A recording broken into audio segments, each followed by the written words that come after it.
Magbibig ako ngayon ng birthday cake para sa aking alaga. Tahan nyo.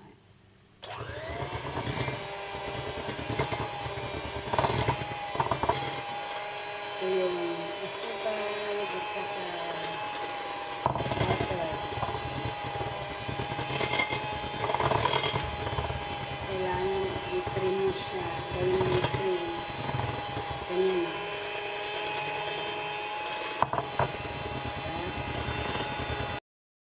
Lagyan natin ng itlog. 2 itlog.